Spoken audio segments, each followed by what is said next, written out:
शुरुआत में विजय जी से करना चाहूंगा। विजय जी तो राजस्थान में रोज ही वहां से अपना कार्यक्रम भी देते हैं। इस समय की जो स्थिति है, पहले माना जा रहा था कांग्रेस पिछड़ी हुई है, फिर यह हुआ कांग्रेस और भाजपा करीब करीब आपसे एकदम आमने सामने है। अब क्या स्थिति लग रही है विजय जी? अनम्यूट कर लीजिए।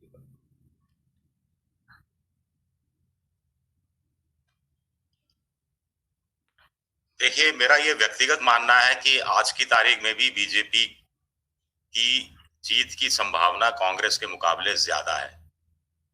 दूसरी बात है कि पिछले 6 महीने में कांग्रेस ने गैप बड़ी तेजी से कवर किया है और 6 महीने पहले कांग्रेस में कलह थी। सचिन पायलट बनाम अशोक गहलोत, सचिन पायलट क्या करेंगे, हर 11 तारीख को वो कुछ नया कर देते थे।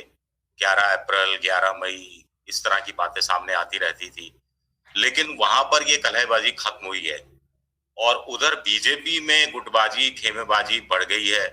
परिवर्तन यात्राएं जो निकली हैं वो भी कुछ फ्लॉप टाइप जा रही हैं। कहीं भीड़ आ रही है, कहीं नहीं आ रही। एक जगह जो उत्तर राजस्थान से परिवर्तन यात्रा निकली, उसके लिए तो 12 उम्मीदवार मैदान में थे और 1200 लोग लेकर आए। तो एक स्थानीय पत्रकार ने बीजेपी के जो प्रवक्ता राज्यवर्धन राठौड़ से सीधा सीधा पूछ लिया तो वो बगले झांकने लगे। तो कुल मिलाकर स्थितियां बीजेपी में जो रही कथी कसर, कैलाश मेघवाल ने जो सामने आकर कह दी कि गई गुटबाजी है, अलग अलग गुट हैं, ऊपर से लेके नीचे गुट तक हैं, और खुद स्वीकार लिया कि हाँ, मैं वसुंधरा गुट का हूं और वसुंधरा गुट के लोगों को जानबूझकर एक साजिशन साइडलाइन किया जा रहा है। अभी ज्योति मिर्धा को बीजेपी में शामिल किया गया, वसुंधरा की नहीं सुनी गई, वसुंधरा नहीं चाहती थी, ऐसा माना जा रहा है।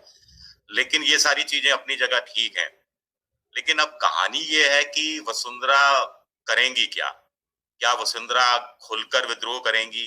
संभावना शून्य दिखती है। अलग पार्टी बना लेगी? संभावना शून्य दिखती है। अपने समर्थकों से वो राय मशवरा कर रही हैं। कुछ लोग कह रहे हैं कि जैसे सूर्यकांता व्यास जो भी 85 साल की हैं, जोधपुर से चुनाव लड़ती हैं बीजेपी की तरफ से, उन्होंने भी नाराजगी व्यक्त की और कहा कि अगर टिकट नहीं मिला तो मैं लड़ूंगी अपने हिसाब से। और अशोक गहलोत की तरफदारी की है, तारीफ की है। कैलाश मेघवाल ने भी तारीफ की है। तो ये कुछ नया अनोखा सा कुछ हो रहा है।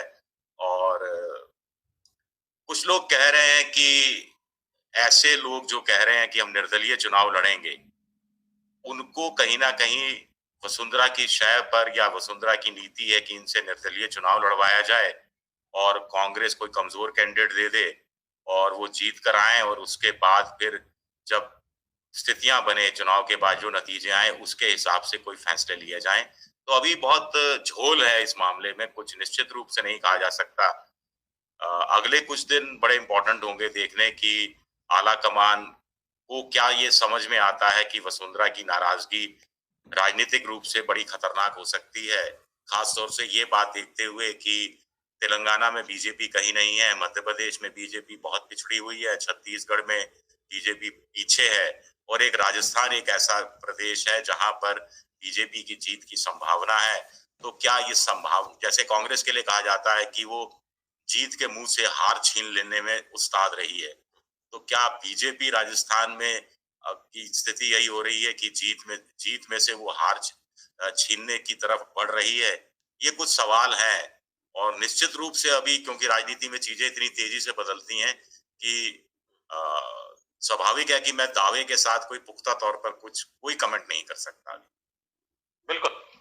आपने जो शुरू में कहा कि आपकी निजी राय और जो आपने बातें बताई उसके बीच में थोड़ा सा फर्क नजर आ रहा है। जितने भी आपने कारक बताए वो सब भारतीय जनता पार्टी के खिलाफ जा रहे हैं, ये भी एक दिख रहा है। जितनी भी चाहे आप आंदरूनी कलह हो या बाकी चीजें हो। मैं राजेश जी के पास हूँ।